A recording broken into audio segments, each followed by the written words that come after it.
Okay, good afternoon, everyone, and thank you for joining us for this LEX Africa webinar on unpacking potential liability and costs of doing business in Africa arising from e-waste. I wanted to just start off the session by telling you a little bit about LEX Africa. LEX Africa is a legal alliance of leading African law firms established in 1993, advising local and international clients on their trade, business, investments, and other activities in Africa. This year, LEX Africa proudly celebrates 30 years of its existence.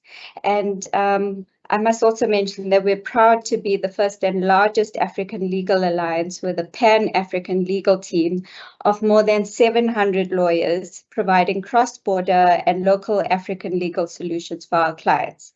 I think our track record speaks to our experience, our expertise and success over the years, and we have been consistently ranked as a Band 1 leading regional law firm network by Chambers and Partners.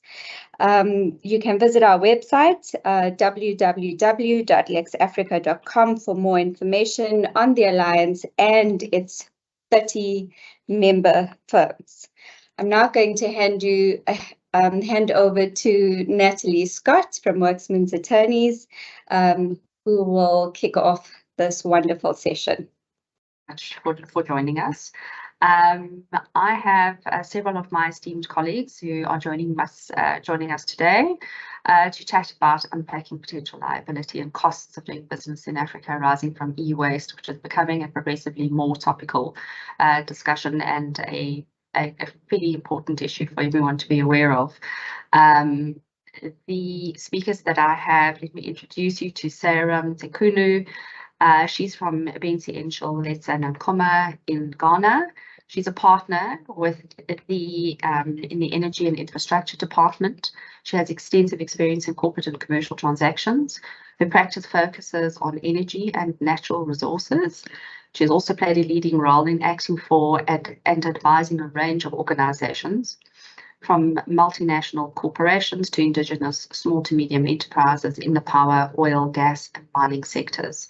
The clients include Cosmos, Tullow Ghana Limited, Anadarko Anglo Gold Ashanti, Newmont Ghana Gold Limited, Vitol, Aker Energy, and Kinross. She has a BA LLB from the University of Ghana and a qualifying certificate from the Ghana School of Law. She also holds an LLM in Petroleum Law and Policy from the University of Dundee, and she's a member of the Ghana Bar Association. Welcome, Sarah. Next, we have Hind Al-Hakim from Magani Associates in Egypt. Hind holds 2 law degrees from Ain Shams and Jean Moulin universities. Both were obtained in 2013, the same year that she was called to the bar. She has joined Magani Associates in 2014 and has been handling a wide array of matters including M&A, litigation, arbitration, white-collar crime, and general corporate. She's been involved in the closing of several transactions, most notably acting as the sell-side advisor to Alstom in the sale of the Egyptian part of their power generation business to GE. She practices in Arabic, English, and French. And last of all, we have Deogratias Nteziryayo from Rwanda at Certain Law. Deogratias is an associate at Certain Law Chambers and a pro bono counsel at Certain Foundation. Additionally, he serves as the regional representative of Afroeconomics Law Academic Forum and is a co-founder and managing editor of the University of Rwanda Law Review, with a Bachelor of Laws, LLB Honours, and an independent diploma of Business and Corporate Law from Gillengate International Law Chambers and a postgraduate diploma of legal practice. He has established a strong foundation for his legal career. If I may then move to the next slide. Okay, so instead of discussing the esoterics and the potential issues arising from a completely academic perspective, what we thought that we would do today is we would present you with a fact pattern and an example of how e-waste issues can arise within various jurisdictions in Africa. So if you have a look at the organogram, I'll give you some background, which we're going to talk around right now. So ABC Technology, in the sort of top half of the slide, it's a company that's incorporated in South Africa, and it has two shareholders, one in Egypt and one in Rwanda. ABC Technology manufactures SIM cards, being an electronic chip that connects the user to their chosen mobile network operator. Each SIM is made up of an electrical circuit which stores the user's information and the network operator's information, as they are required to do, and is made up of silicon and certain metals like phosphorus and gold.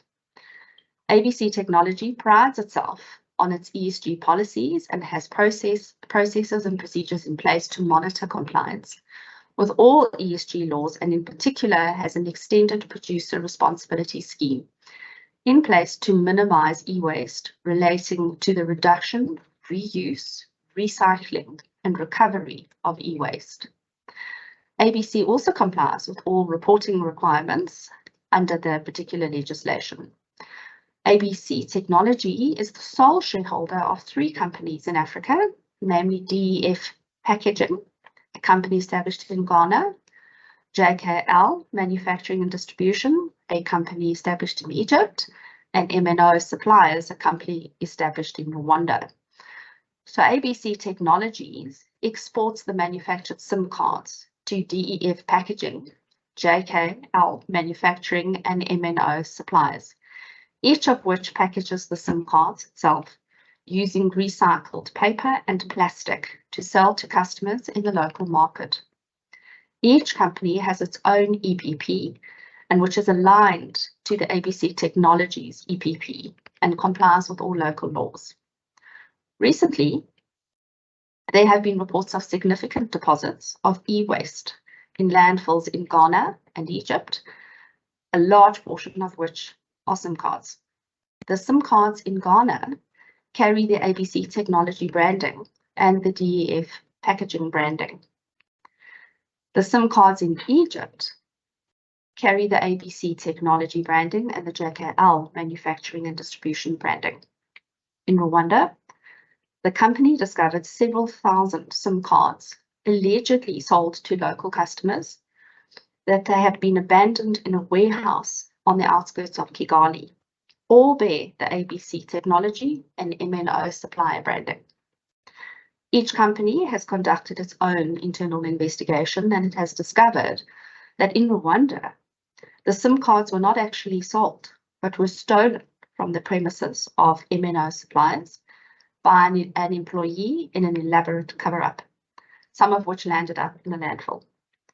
In Egypt, there have been claims that the SIM cards were not compatible with the local mobile network operators, and they were collected by independent third parties, not paid by or related to JKL Manufacturing and Distribution, and they were dumped into a landfill.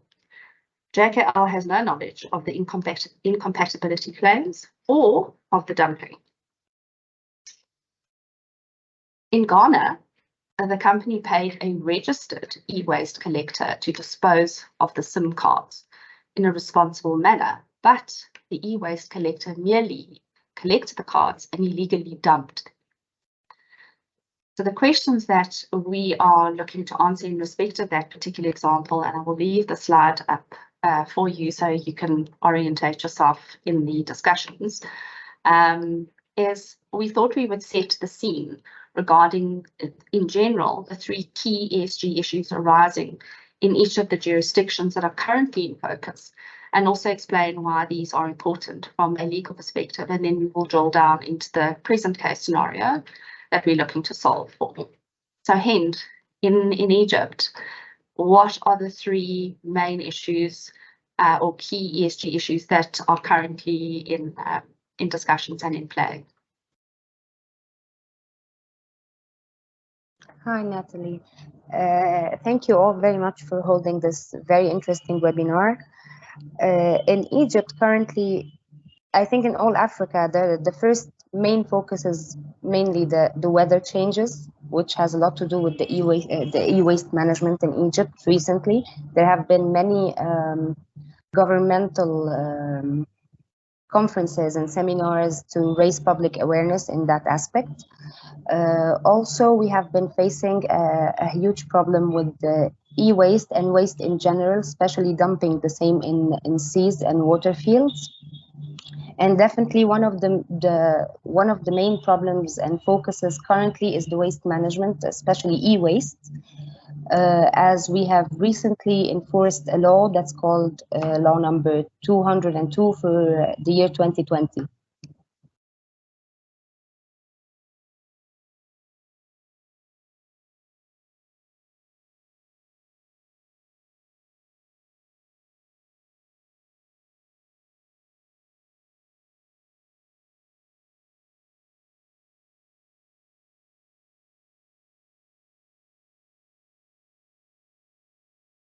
Sorry, Sarah, I may have been on mute. I was just asking you the same question as to what are the 3 key ESG issues that are in play currently now in Ghana? So the general issues that are topical now in Ghana in relation to ESG is climate change.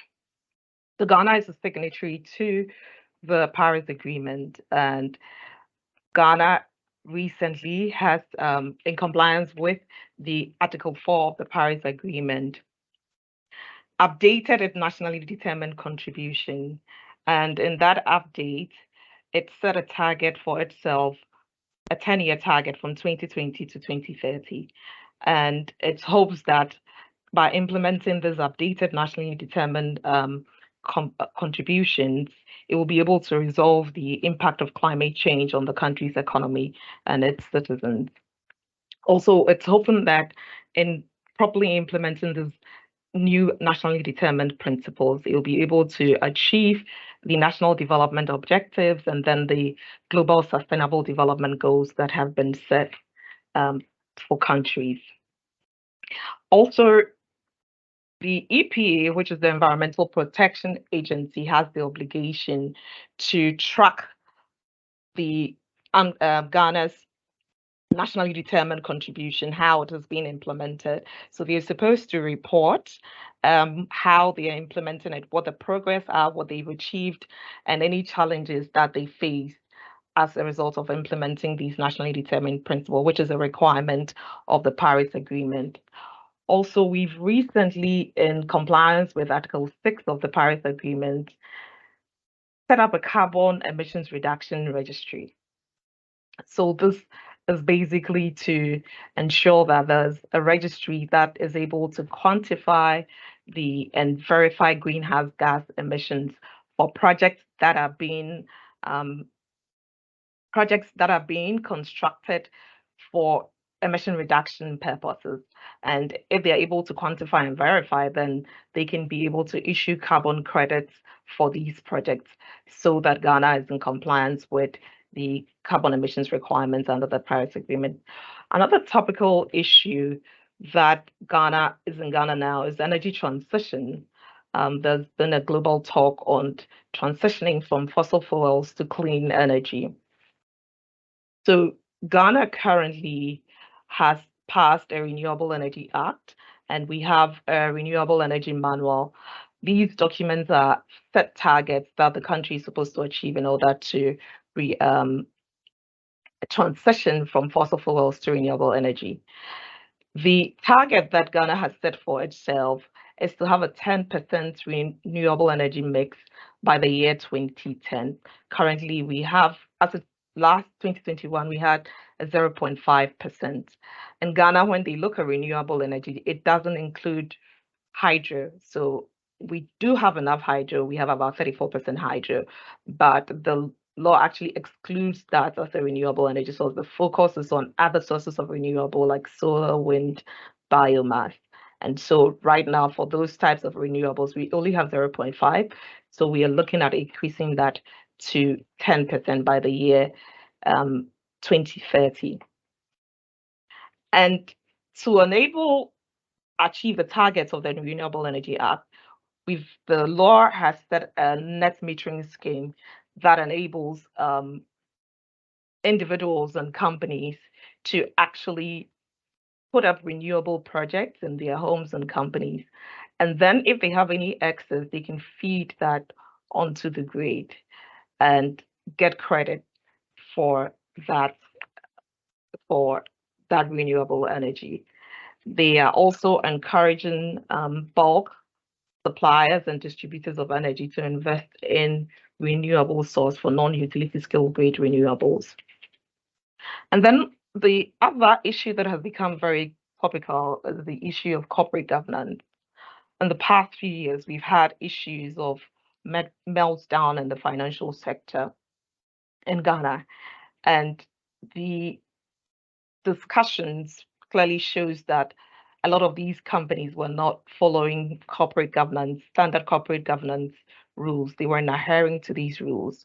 So to ensure that there is enough guidance and companies clearly adhere to the corporate governance rules, the Bank of Ghana in 2018 issued corporate governance directive to all financial institutions, and they're supposed to comply with them. And then in 2019, we passed a new Companies Act, which sets up a framework for corporate governance. And the act promotes prudence in management and effective boardroom practices and shareholder activism. We also have the Securities and Exchange Commission, which has also issued corporate governance code for listed companies.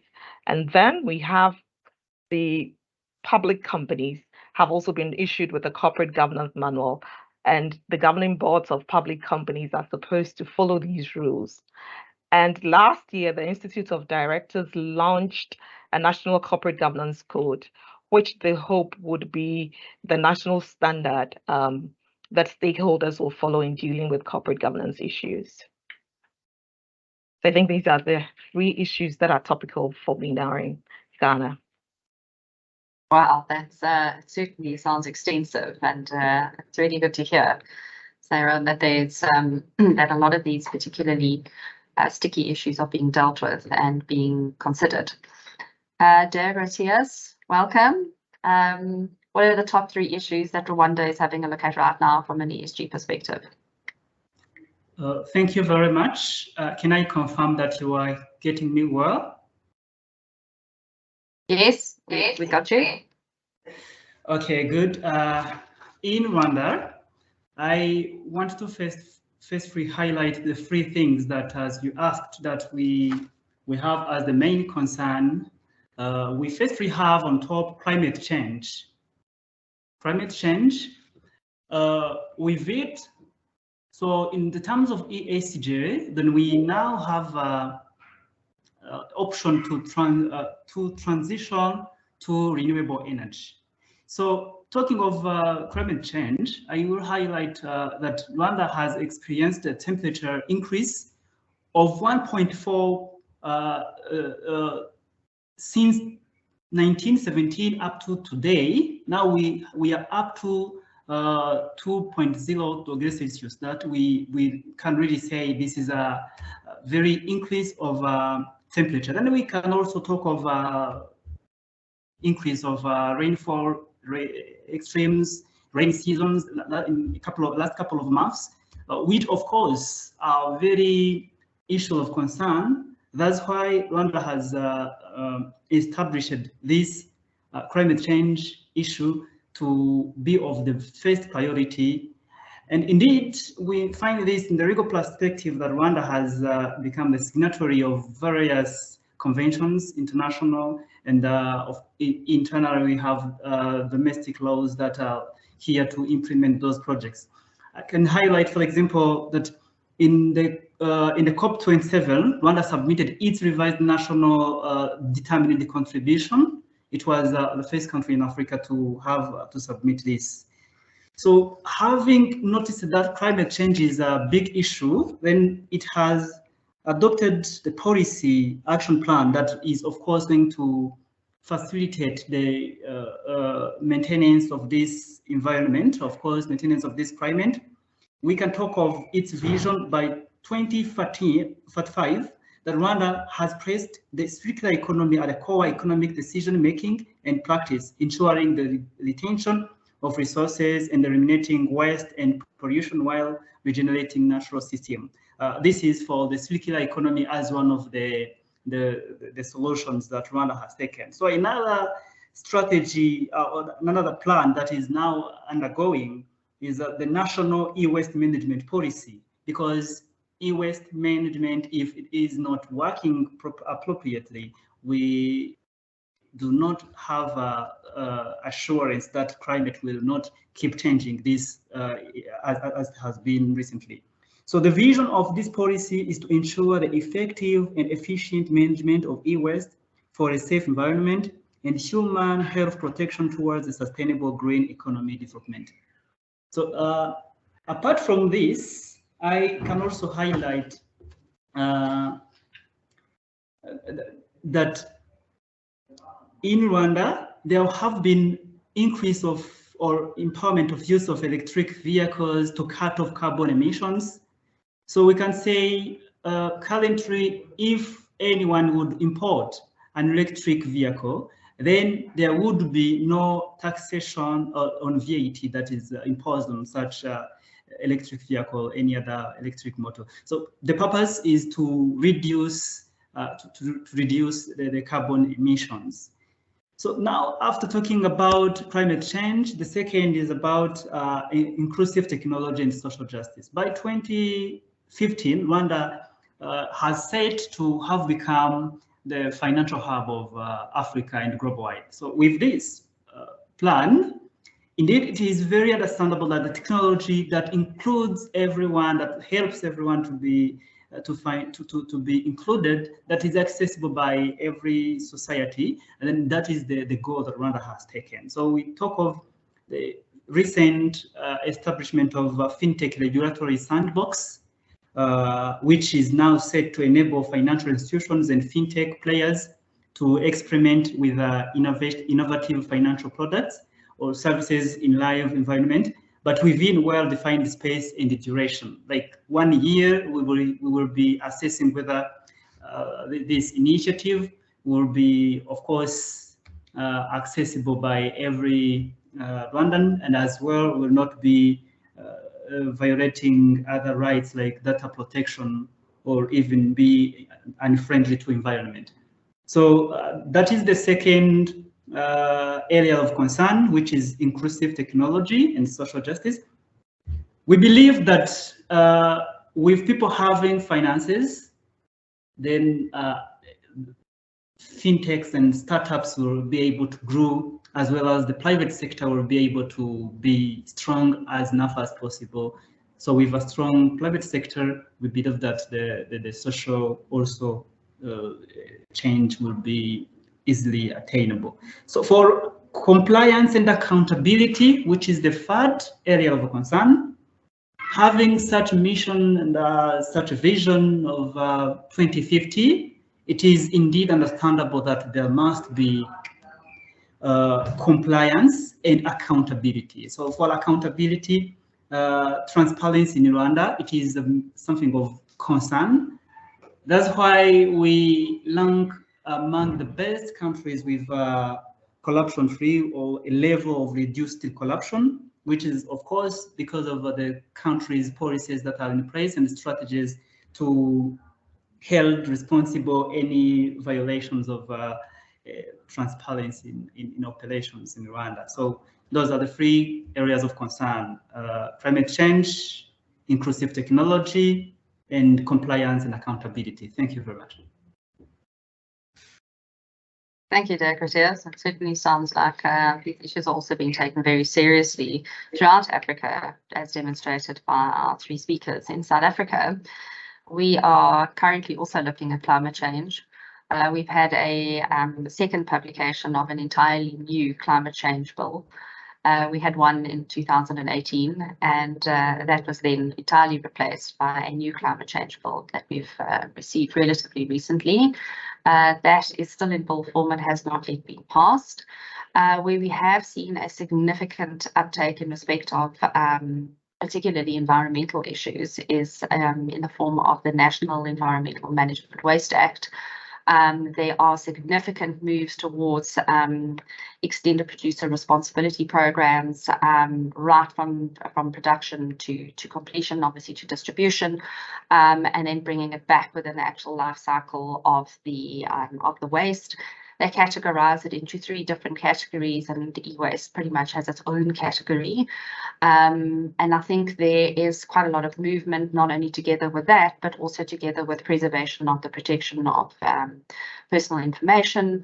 We are looking as well quite extensively, and certainly they say that necessity is the mother of invention. So we are looking extensively at renewable energy.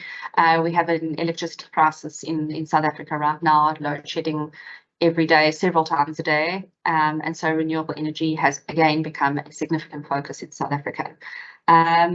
We have had some movement in relation to EVs as well, much like you in Rwanda. And we have a green paper on electric vehicles, and what is anticipated and what the guardrails would be for the implementation of EVs. There is also a raft of biodiversity legislation that has come into effect in terms of what it is that you are required to do to deal with sustainability in the environment and preserving the general life cycle of all the organisms within that biosphere. And we have also seen a number of penalties being increased in relation to any failure to comply with any ESG laws. For example, in relation to e-waste, which is the topic of this discussion, the penalties have been increased, and we are now looking at fines of 10 million rand or 10 years in jail, which the latter of which normally focuses people's minds. So I think there has been a significant amount of progress that has been made in certain aspects and less so in others. Turning now to the example that we have, if we have a look at what the potential key risks are for each of the counterparties within this existing structure. Sarah, can you take us through what the key risks in relation to this example that would arise for DEF packaging in Ghana? Thank you, Natalie. So I would start by taking us over the legal requirements in Ghana. So there would be a legal risk for breach of applicable law. So in Ghana, we have the Hazardous and Electronic Waste Management Act, and we also have the Hazardous Electronic and Other Waste Classification, Control and Management Regulation. And under these laws, a manufacturer or distributor or wholesale electric equipment supplier is required to take back used or discarded electronic equipment that is manufactured or sold for purposes of recycling. And so you're required to have a collection center or a take back system. And the take back obligation requires you're required to follow the extended producer responsibility rule. So it means that you will be responsible for your product until the end of life of that product. And you need to follow through that it is properly disposed. Also, a manufacturer or an importer or distributor basically means an entity that introduces an electrical product or equipment into the Ghanaian market. And after your take back process as a company, you're required to ensure that you dispose of the product responsibly. So you either submit it to recycle, and you first have to submit it to a dismantler or to a recycling company. And then at the end of the process, any waste that is generated must be properly disposed of in an environmentally friendly manner. And anybody who is responsible for collection of waste is also required to make sure that they dispose the waste in an environmentally sound manner, which is basically defined as a manner that protects human health and environment against adverse effects which will result from hazardous waste. And so from the facts, we would note that ABC Technology exported the SIM cards to DF Packaging. So under the laws of Ghana, DF Packaging would be the recipients of the SIM card. So they would be the importer on record. And our law actually deals with the importer, not the one exporting it to the importer in Ghana. So the focus here would be DF packaging. As a recipient of the SIM cards, DF packaging has an obligation to make sure that it collects from its customers, as I've discussed, and it has a proper e-waste collector to dispose of any SIM cards or residue after there's been recycling. But we know that they did hire an e-waste collector to collect their waste, a registered e-waste collector. But unfortunately, the registered e-waste collector just dumped the product, not in an environmentally sound manner as is required by the law. So although they did follow through with the requirements of the law in ensuring that they hire a proper e-registered company for waste collection, they would still be liable for breaching the laws because of the extended producer responsibility, which requires them to make sure that products are properly disposed. So just hiring someone to dispose of the product was not insufficient. It's not sufficient. You actually need to do more by trying to supervise and make sure that the company actually does what it's supposed to do under the law. And also the company itself also has a policy or scheme that makes the extended producer responsibility applicable to it. And so for the breach of law, they will be responsible to a fine, and the fine in Ghana under the Hazardous Waste Management Act ranges from $1,000, which is about 12,000 Ghana cedis, and 180,000 Ghana cedis, which is about USD 10,000, almost 11,000 USD. And also, where a company is found liable under the law, the officers and managers of the company could actually be committed to prison as well. There's a prison term of between 6 months to 2 years. So you could face a prison term, and in addition to that, the fine as well. So that is the legal risk that the company is going to face. And then the recycler would also face a fine because they also breached, the e-waste collector would also face a fine and likely imprisonment for its officers because they breached the law. So that's the legal risk that the company faced. There's also reputational risk. Basically, right now in the world, everybody's putting down ESG policies, environmental friendly nature. And so where you're a company and you don't follow through with these international standards and local laws, there's a clear damage to your reputation. And clearly the branding of the two companies, ABC and that packaging clearly shows. So consumers and regulators and the community where the dumping was done will associate this improper behavior to these companies, and this is likely to affect their reputation. And although under Ghanaian law, it is the companies that are operating in Ghana that will likely be responsible, the reputational risk obviously will extend to their parent companies outside because clearly their brands are affected. We also have the issue of financial and investment risk. Currently, if you are going to obtain financing for any project or your company, increasingly financing institutions are not only focusing on creditworthiness, but also whether or not companies are complying with ESG requirements. And also investors have become socially conscious and they are looking at companies that are complying with ESG requirements. So with this breach of law and non-compliance with ESG requirements by a company, it's going to affect the ability of the company to be able to obtain financing should they need it in the future. There's also a contractual risk. Currently, in most contracts where you have service contracts with third parties, there's likely to be representations and warranties in this contract that clearly states that you will comply with the laws of your country. So DF packaging would clearly have contract that says that they are going to comply with the laws of Ghana and they will be environmentally responsible.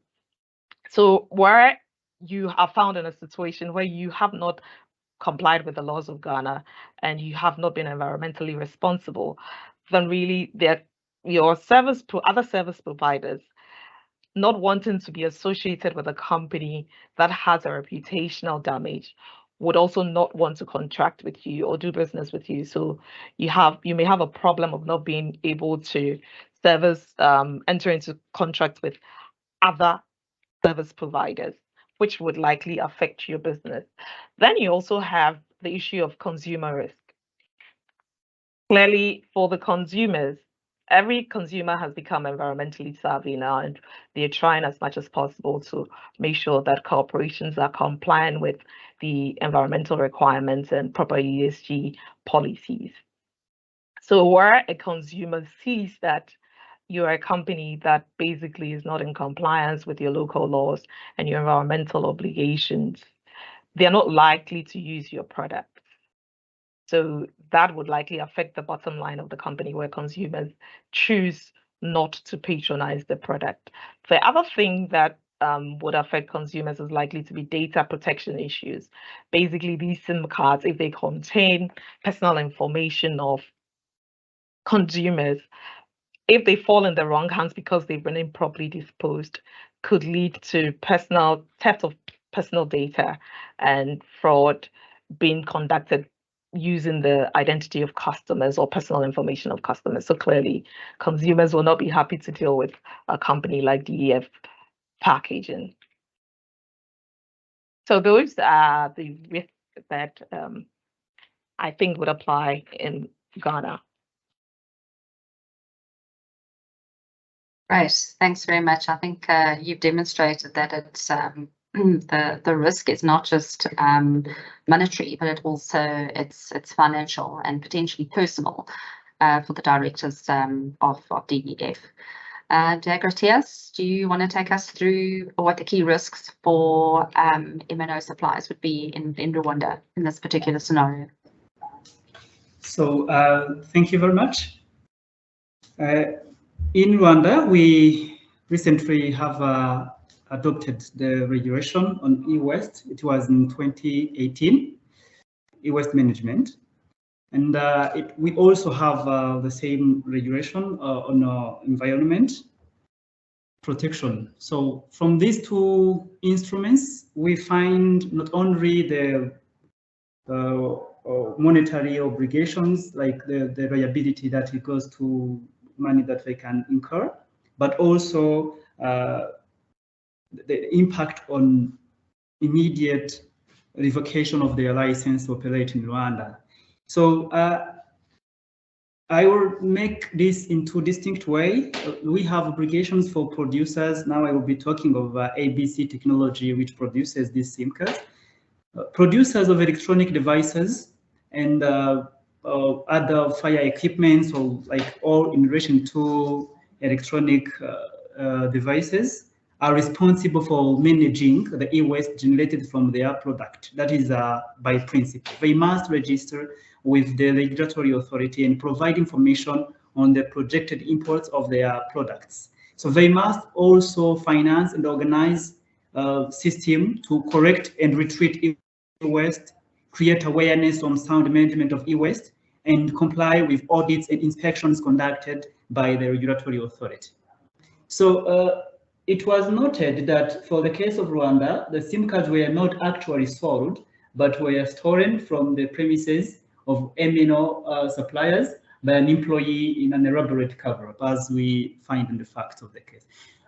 So understandably, the obligation for MNO suppliers would now lie from this fact that the e-waste, these SIM cards were abandoned in a warehouse somewhere, the place which is not actually allowed, which is not allocated for such activity. Like it is not the correction center, and abandoning e-waste in such a place could bring liability to MNO company.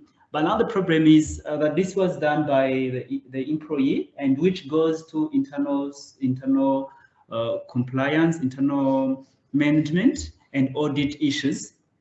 So the first thing that the liability is here is upon the individual who was involved in this stealing of the SIM cards and abandoning them somewhere in the warehouse, which is not allocated for e-waste corrections. So the liability must be upon him, with the penalty of some certain amount of fines that must be paid by this very individual. But the liability can also now go to the company if this company has failed to, of course, internally do operate effectively to make sure that the compliance with e-waste management is clear. Then the liability will push directly to the company MNO as it was its employee doing the fraud. So as for the ABC technologies, according to our company regulations, liability is limited to the company. It doesn't extend to shareholders. It requires only the court to have, like, to pierce the corporate veil to hold shareholders liable for obligations of the company if it finds that the shareholder has abused the company's status form for fraudulent or illegal purposes, or abused the company's assets as if they were personal assets. So this goes to confusing the company's assets with the individuals, the shareholders' assets. So this is when ABC Technologies can only come in if it can be established by the court that the liability must extend to it. So this person also, in compliance with the Rwandan laws that we have, there is an offense, of course, individual employee has committed an offense which must be prosecuted by the prosecution authorities, and this person must be sanctioned for that in a criminal responsibility for the offense of theft. So it requires now the company to give information immediately upon knowing that this has occurred, as now the investigation has revealed that the SIM cards were not actually sold but were stolen. So after revealing this information, if they do not report it to the authorities, this will be the breach of regulations, and it will bring the sanctions to the company, as it will be covering the employee. Yet Rwanda is operating transparency and doesn't accept any such irregularities.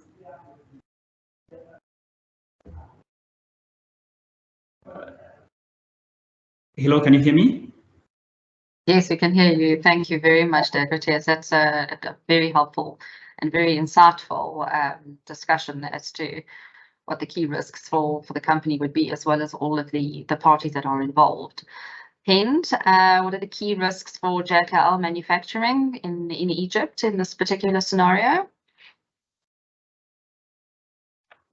Well, thank you, Natalie. In this particular scenario, I understand that the SIM cards were not sold to begin with because they were incompatible. Hypothetically, in order for JKL to import the SIM cards at the beginning of the process, they should get several permits and approvals and licenses. According to the latest law that has been enforced in 2020, they should also hire an e-waste management company, one of the licensed Egyptian e-waste management company, in order to be able to import the SIM cards at the first place. We have recently witnessed many network operators who have made huge billion-pound deals with e-management companies in Egypt, which has been a great process.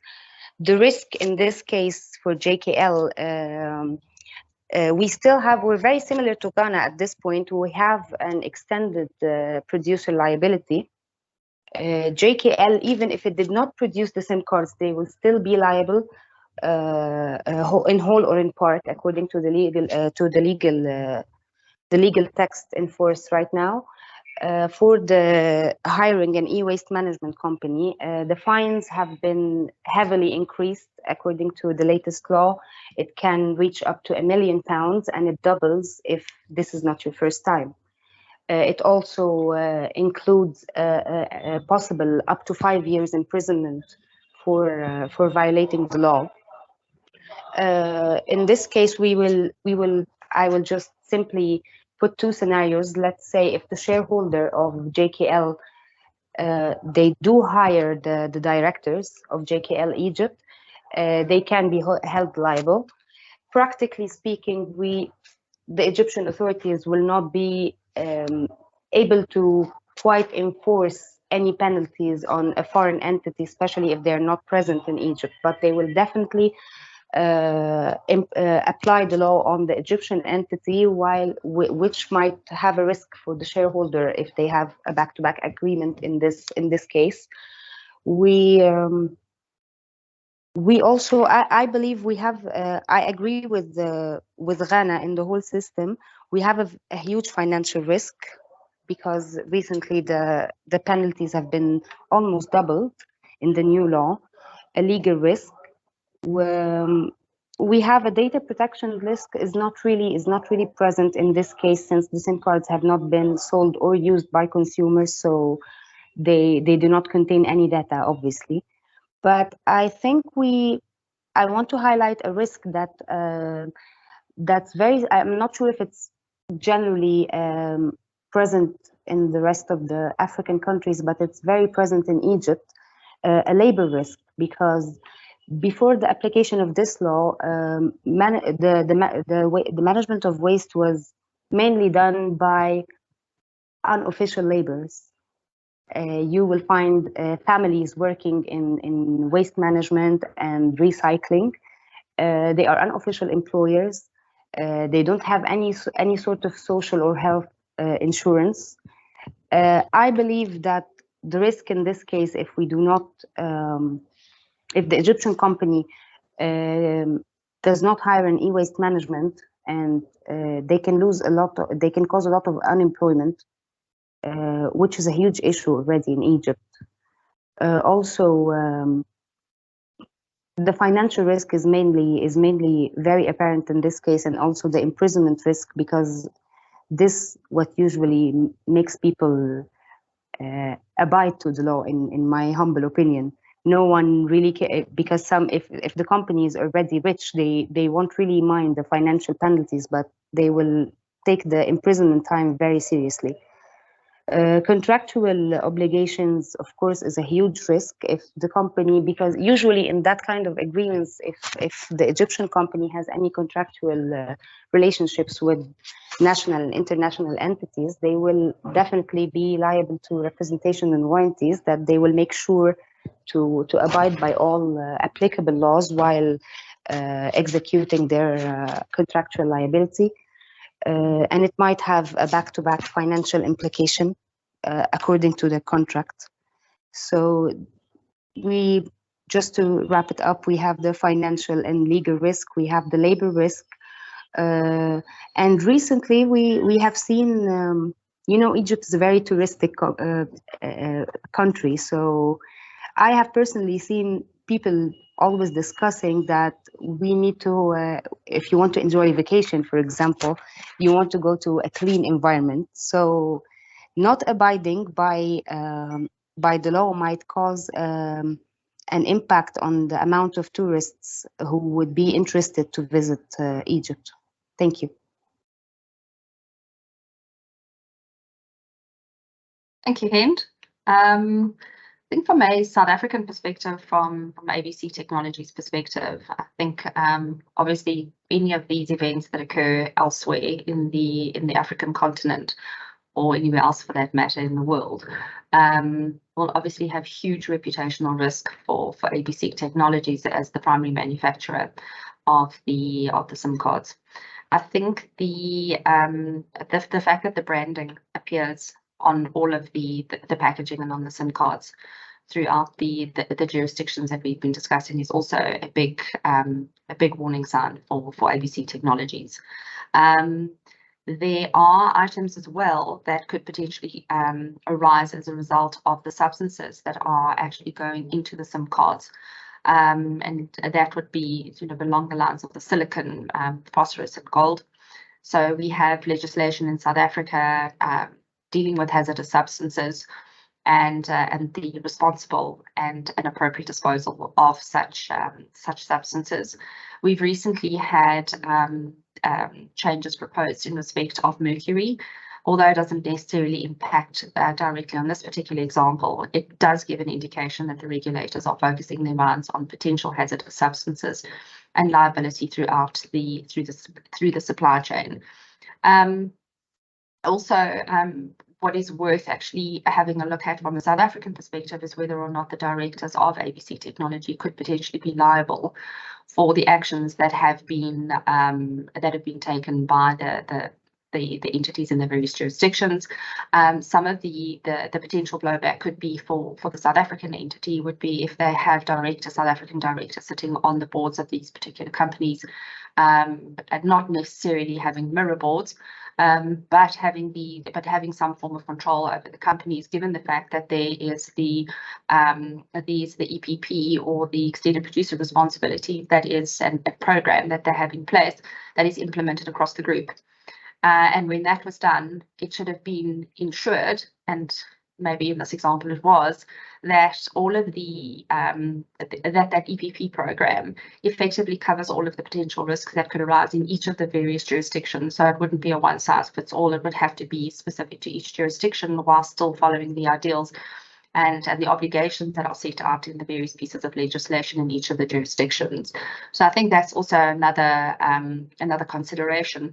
One of the other considerations, and I don't have a direct specific answer for this, and so I will rely on my colleagues to assist us in the next question, but would be, to what extent, looking at the supply chain, and that our supply chain is cross-jurisdictional, whether or not the directors or ABC Technology would be required to take back the defective products and take back the products for disposal. So what would we'd need to give some thought as to what the potential liability would be there for SIM cards that don't work, SIM cards that have been dumped, SIM cards that have been stolen, those kinds of issues, and particularly so where they originate from a manufacturing perspective in South Africa.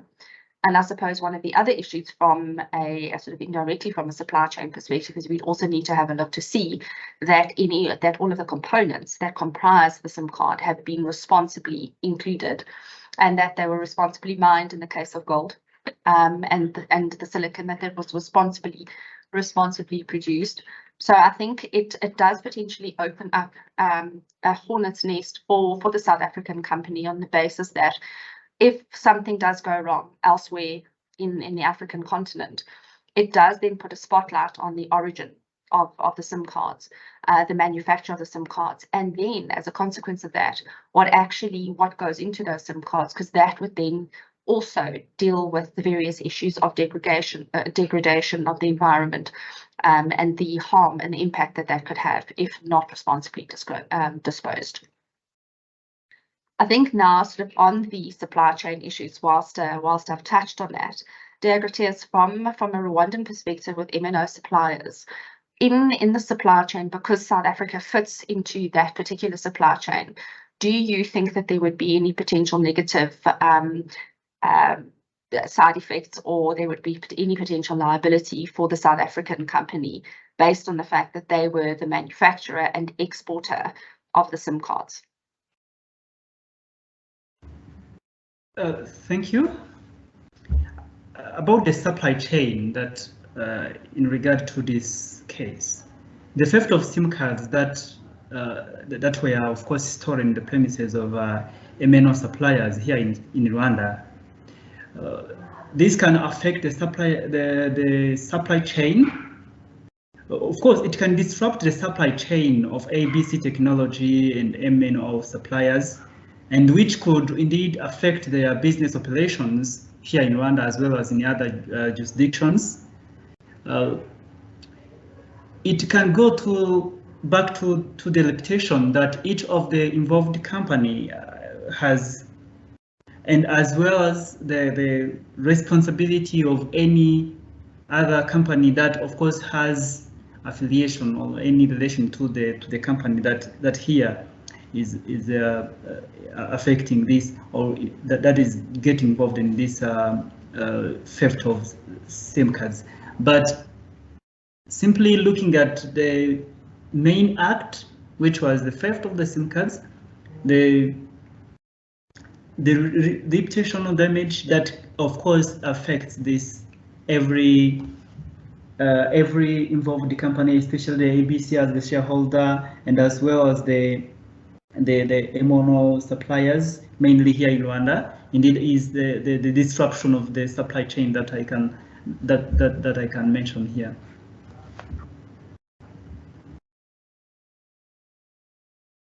Fabulous. Thanks, Deogratias.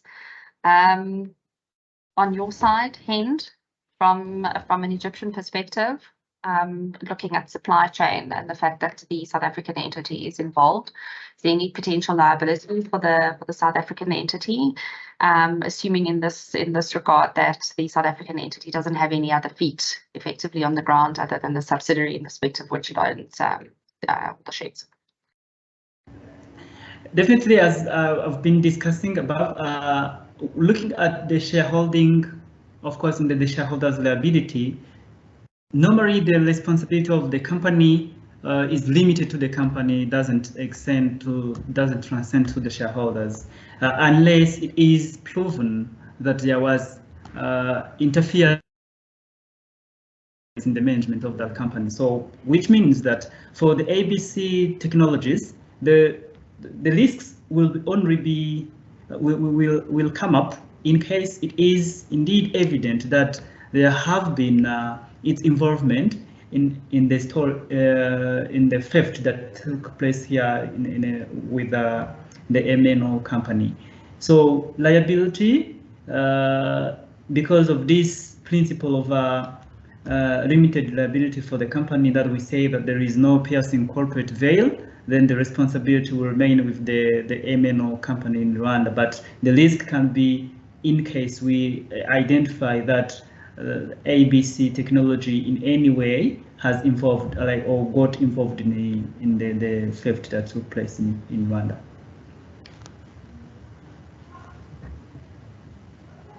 Excellent. Thank you, Deogratias. Hind, how would this play out in Egypt, particularly, obviously, given the same fact pattern for the South African entity? Picking up where we left, the shareholder liability, limited liability company, is generally limited to the cap, since it's a sole shareholder, it's limited to the capital, the amount of capital of the Egyptian company. However, we have practically seen, while watching cases, that the government has still held the company liable even for an amount larger than that of the capital. The shareholder will not be held personally liable. However, if the shareholder runs the company or hires a director to run the company, this director will definitely be personally and professionally liable for the penalties and probably imprisonment time.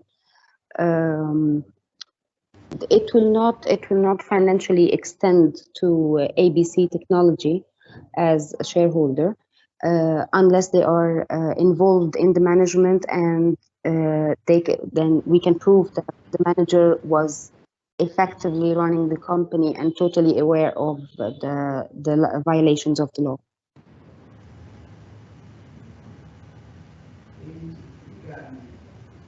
Gosh, I think note to self, be very careful when accepting any board appointment in Egypt as a South African, where there's another potential South African link. So I think that's great. Thank you very much for that. Sarah, how would this pan out in Ghana? I think particularly bearing in mind that the Ghanaian company has been exceptionally responsible in that it has done all of the right things. It has a registered e-waste collector that it has actually paid to dispose of the SIM cards in a responsible way, and it just hasn't happened. So in that regard, what is the potential liability from a supply chain perspective? And that would accrue to the various parties that are acting within the supply chain. So the Ghana company, as indicated earlier, would be liable for being the importer and of the products and being the distributor in Ghana. So they would definitely be liable. And also the e-waste collector, who is supposed to dispose of the product in the supply chain, would be liable as well. But ABC Technology, which is the shareholder of the Ghana company, would really not have any liability, seeing that the same rules apply in terms of not piercing the corporate field, and that separate legal personality basically meaning that the company is separate from its shareholder. So where the company does not comply with the law, it is the company that would be held liable. So there really will not be any legal risk for ABC Technologies. However, as discussed earlier, they will definitely feel the reputational risks, which will extend to them. And then also they may face the impact of a financial, the fines. They won't pay it directly, but where it is taking out of revenue of a company that they hold shares in, then definitely that would reduce distribution of dividends to them. So in countries where the fines are very high, like in South Africa and Egypt, and then definitely it would have an impact on any distribution that ABC Technology would expect. But in Ghana, our fines are not very high, so they may not feel that financial pinch. Yeah, I think generally it's accepted that significant fines do tend to deter and put a dampener on bad behaviour, but it's the increased value of the fines does play a role. But I think it's jail time that is probably the most the biggest deterrent. I think we have discussed sort of a number of areas in terms of potential double jeopardy as to whether or not the entities within one jurisdiction could potentially pass on sort of fines and penalties, as well as sort of inconveniences of having to take back the product or the e-waste.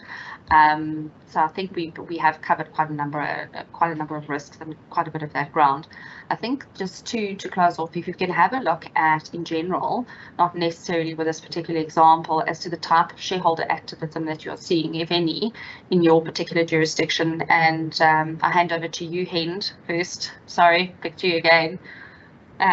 What are you seeing? I mean, is there a sort of particular groundswell of shareholder activism, and in relation to that particular activism, what are they looking at? Are there sort of key features that you can identify across any shareholder activism that's occurring, and are there any sort of particularly identifiable risks that they are seeking to cover? Thank you. Can you hear me? Good. Can you hear me, please? No problem, Degratis. You take it away for us. Okay, good. So I was saying that looking at cross-jurisdictional issues. Now it goes to what laws we have in Rwanda and what laws do we have in South Africa. For example, ABC Technologies is based in South Africa, and the MNO company is now operating its activities in Rwanda. So there are some prohibitions that we have here in Rwanda that may be not the same case to South Africa, but as well there might be some here in Rwanda which are very at the same time similar to South Africa. So then it can happen that these MNO suppliers here in Rwanda are facing some penalties because of the regulations we have domestically, and at the same time MNO suppliers as a subsidiary of as a company held by ABC Technology it can also, considering the laws of South Africa, it can also face some penalties in the jurisdiction of South Africa. Now, this will be depending on the jurisdiction, the regulations that we have in place. The only other issue of concern here will be how will the matter be resolved, or how will be all involved parties will be investigated. If we are to investigate on the regulatory compliance of ABC company now, which is not operating the territory of Rwanda, the problem will be on enforcement capacities that the regulatory bodies may have here in Rwanda to hold liable the ABC company, which is now based on South Africa. So that's the cross-jurisdictional issue that we may have.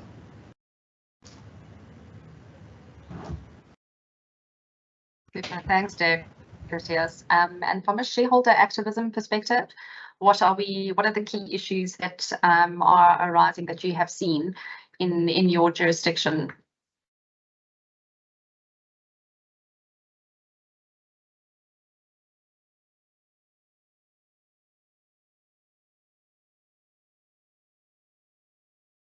You're on mute, Deogratias. Sorry.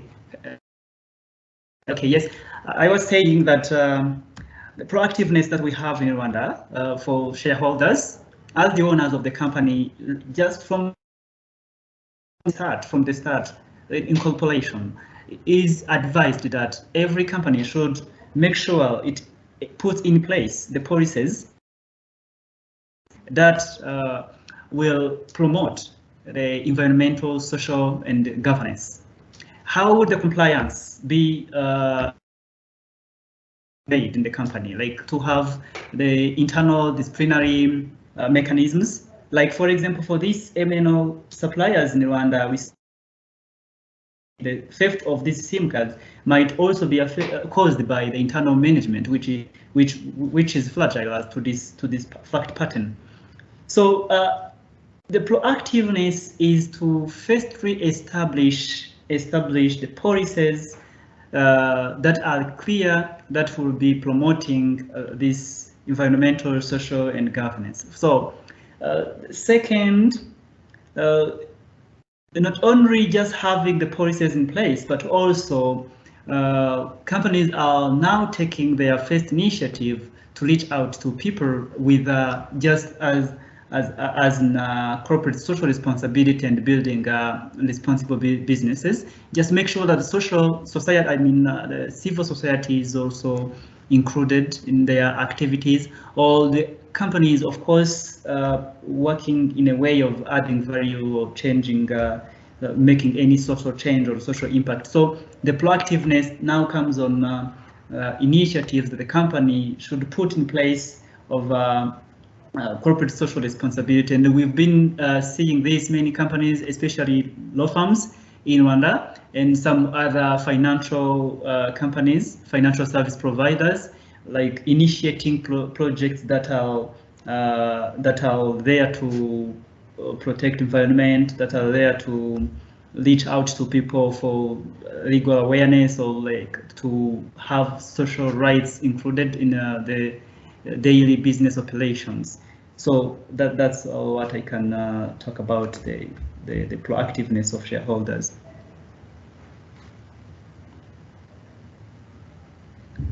Thank you, Deogratias. Hind in Egypt.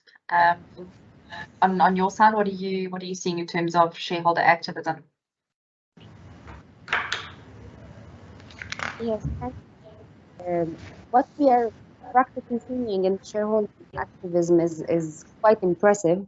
I have personally seen people completely dedicating their social media advertisement and TV advertisement to fund campaigns for public awareness and to encourage consumers to even return the products, while electronic products or even the food products or the cooking products to the main companies. And Some shareholders and some companies even hired employees to go to consumers' homes and collect, for example, the used cooking oil for recycling purposes. They always hand pamphlets to raise awareness, because that's relatively new to the Egyptian population, the recycling and the dangers of the waste in Egypt. They don't really understand. It was never publicly talked about. So I have personally seen a lot of companies hiring special employees with a great amount of numbers to even and fund them. Sometimes the shareholder even funded personally to hire them and go collect the used cooking oil, the used products, the unneeded products from the consumers' homes. Some companies even offer them to take, instead of while taking money, they can take money for the used cooking oil, or take fresh cooking oil to use in their homes. I have personally seen people traveling to Egyptian beaches, collecting the waste and raising awareness about how this waste is really harming the sea creatures and harming the beaches, subsequently the tourism in Egypt, which is one of the main economic resources for Egypt. Some companies take incentives and make deals with the governmental authorities to fund these projects, and some companies fund them personally from their own money to raise awareness and to get the Egyptian law recently have introduced something called the green label. It's a small green tick that is put on the products of the producers to notify that they are trying to recycle their products and that they are basically in line with the latest laws for e-waste management. So this is what we have seen recently in Egypt.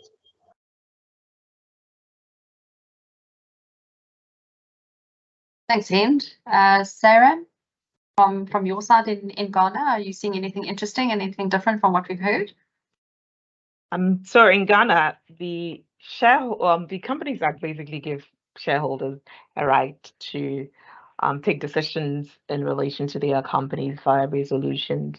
So, and then they also granted the right where the company is not being managed promptly by the directors and management of the companies to be able to remove them. So shareholders have a right to ensure that their company is being properly managed. So the shareholders can insist in putting in place more effective policies that the company should implement. They could also have shareholder reserve in the matters, basically reserving decisions in relation to environment and ESG to shareholders so that they have a say and they are involved in the decisions related to these matters, and it's not just the board or the employees of the companies taking these decisions. So that's the right, and that they have to be active in the involvement of the company's activities. Right. And from your perspective, have you seen any, are there any specific examples that you can think of right now in terms of sort of, I suppose, a case in point as to where shareholders have actually exercised their rights and been relatively militant, or maybe not so, maybe peaceful protestation in terms of their rights? No, I haven't come across any public display of rights by shareholders and ensuring that the companies are complying with these rules. Most because of the fact that if the companies are private, they would normally not want to make these issues public unless, of course, it has become a big blowout. But we haven't had, I can't right now think of any big blowout that we've had in respect of e-waste disposal for companies that has had their caused shareholders to come out publicly to put out policies or denounce the activities of the company. Great, thank you. Degratius, I see you've got your hand up. Yes, I wanted to add that, as I started saying, when we had to pick some issues and say that these are of certain focus in Rwanda, the main idea was to say that private sector, if strengthened, then social inclusion, social development, social change, and even justice in the society will also be attained. So with that, I wanted to make another example of proactiveness, talking of some of the companies that take on an initiative to fund, to mobilize fund for other very starting companies like fintech companies or very startup companies that may not easily raise the capital to know which policies that they can put in place, to know how they can design their policies,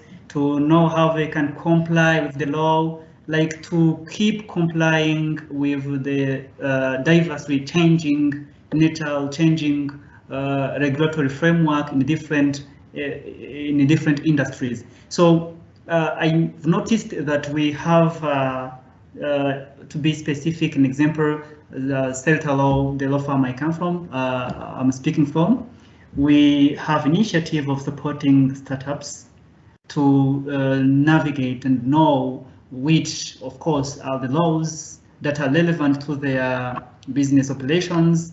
And this goes to private sector. It's not just representing individuals in courts to represent their rights, but rather now to prevent any financial issues that may arise because of inability to afford the legal services from outside lawyers. So this is an initiative that is proactiveness to mobilize funds or even to avail some experts to provide such services for free of charge in order to strengthen, to avoid any legal implication that can arise from lack of knowledge of what regulations are in place that should be complied with. So that's an example to also highlight. So, Natalie, I would just like to add that although I haven't come across shareholders specifically using their shareholder revenue to promote ESG policies, I would say that companies do have these policies and they're actually putting money into ensuring that they're doing projects and they're taking decisions and helping communities to comply with ESG requirements, thereby preventing their companies from falling foul of the requirements of the law. Oh, that's great. That's good to know. So in South Africa, our shareholder, I suppose, rights and activism would arise from a number of sources. I suppose common law would be the first one, as well as the Companies Act. If the company is listed, there are the listings requirements, and there's also the Financial Markets Act. What we are seeing, particularly at this point, is that we are seeing pressure being brought to bear, I think much like in the other jurisdictions, from the financial institutions. There are very particular regimes under which they will provide lending or any form of finance. They are looking at the credentials of the company, and there is significant pressure on companies amongst themselves to better their status in the eyes not only of their shareholders but of potential funders for the company. We have quite a strong uptake of the King Code of Corporate Governance, and that also deals in various respects with all of the ESG requirements through the different principles. And what the companies are doing is that they are voluntarily seeking to apply the King principles, and they include that in their annual reports, in their financial statements. They may even issue integrated reports for if it's a conglomerate of companies. And we are seeing quite a lot of progress being made in that regard. And the benefit of that is versus not, I suppose, publicizing your ESG requirements and your internal imperatives, is that it might actually lead to better lending rates. It might lead to better products being available for offer. And so we are seeing kind of a sort of a top-down approach in relation to ESG. and the various principles being supported, not only in terms of corporate social responsibility, but also very specifically in the environmental space as well. Hind, I see you have your hand up. Yes, thank you, Natalie. I just remembered a very funny initiative that we personally have done at Marghani. I don't know how did this slip my mind. We have been encouraging both clients and employees to use electronic versions of documents instead of paper versions. And we have recently hired a few people to help us shred the unending pile of documents that we have. And we have been donating that to a dedicated charity movement in Egypt that uses the shredded paper for the fabrication of notebooks for underprivileged children who cannot afford school tuitions and school supplies. We have also witnessed a few of our personal clients that who operate restaurants who have stopped using plastic bags and changed them into reusable bags and reusable cutlery supplies. That's excellent. I think I've also seen on my Travels Limited that there may be the sort of the advent of paper straws, which does also ensure that you have your drink a lot faster and order another one because your straw will melt. But yes, I think we are seeing sort of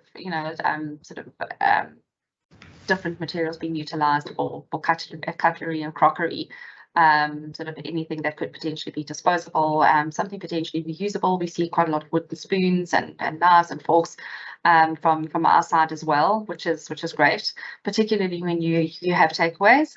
And you don't feel terrible and you don't feel bad if you have to dispose of something that's plastic, and look for a plastic bin for purposes of recycling. So it does make our lives somewhat easier. In closing, Deogratius, would you like to have any final thoughts or tell us where the thinking is going in Rwanda? Yes, of course, I'm honored to add on what we've been discussing. It is now very clear that it is upon the private sector to. We've been discussing the missions and the strategies that are now in place to improve or implement the policies of ESG. Indeed, it is now upon the shareholders of the company or companies in general to put in place the policies that are to implement the ESG. I once came across someone's newsletter where he said in an issue, in my everyday conversation with private and family-owned business, a topic that nearly always crops up is how they are approaching environmental, social, and governance issues. And within that, we invariably discuss the actions that they are taking to make their operations more sustainable. So with this person saying this, we sometimes notice that some activities can be done in the company, but without knowing that this is exactly going to contribute to ESG, and they might even not be reported. But indeed, what this person was really leading to or to mention was that incorporating social responsibility, incorporating environmental and governance, of course, compliance, should be a decision, not just a decision, should be the commitment that is well established in the company, in the company's operations for its sustainability and for its resilience. I completely agree with that. Sarah, is there anything that you would like to say in closing? I'll ask him next, and then we can open the floor to any questions. Sure. In closing, e-waste collection has become a big issue in Ghana, and the government, although we've passed the laws, we are still trying to make sure that we're putting the facilities and proper enforcement of the laws. We are not at that stage where the laws are being effectively implemented.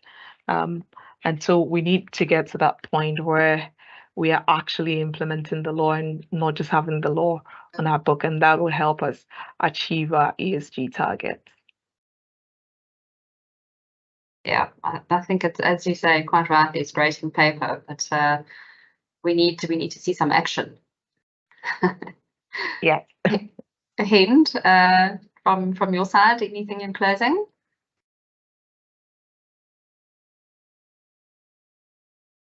No, that's it for me. Thank you very much. Thank you very much to our speakers. I'm going to open the floor now to any questions that you may have arising just generally or in relation to the particular example that we posted and discussed. Are there any questions before I close?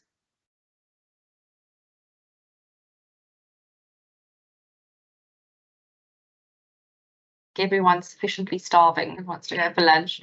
I just want to say thank you very much to the organisers of the seminar, Anushka, Vallabh and Siamo. Thank you very much for arranging everything. Thank you very much to our speakers. It was fantastic, very delightful, insightful and enlightening. And I would also like to thank all the participants. Janice, I see you have your hand up.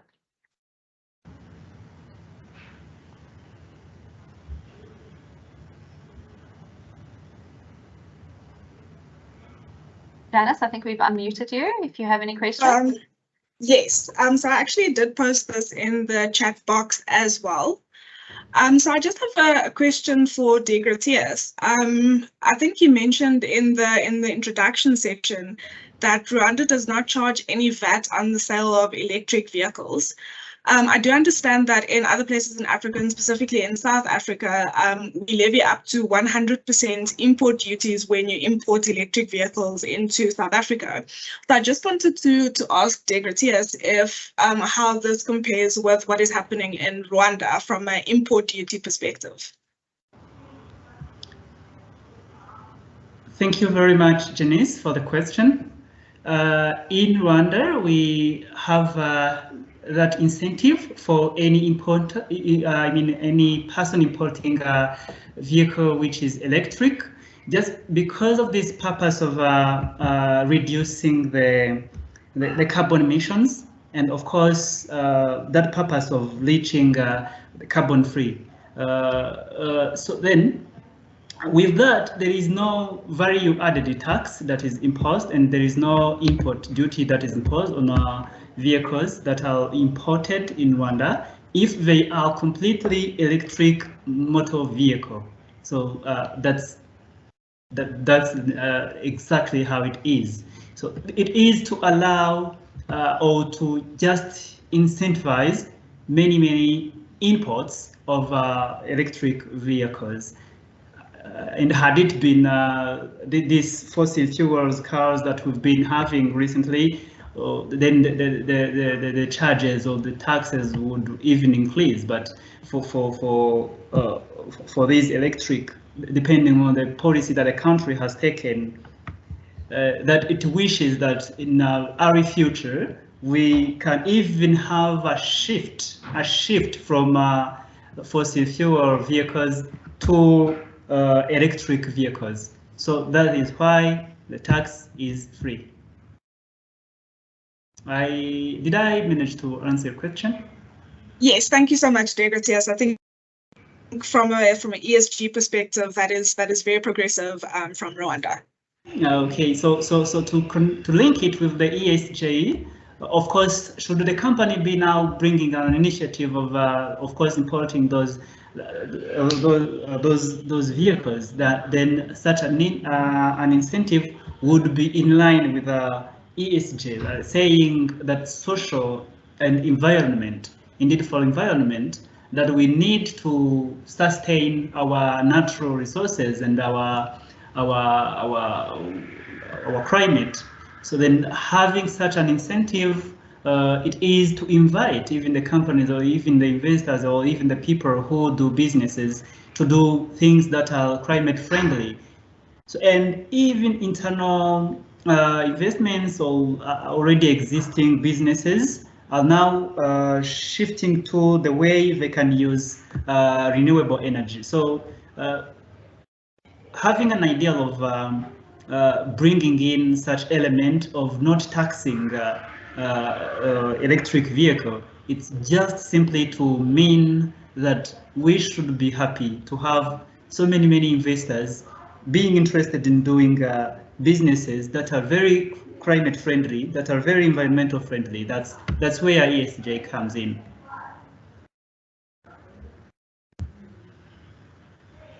Thank you. Thank you, Degratius. Thank you to all the participants. Thank you to my panel of speakers. I appreciate all your input and your time. Thank you to the participants and to the arrangers, and we will see you again soon.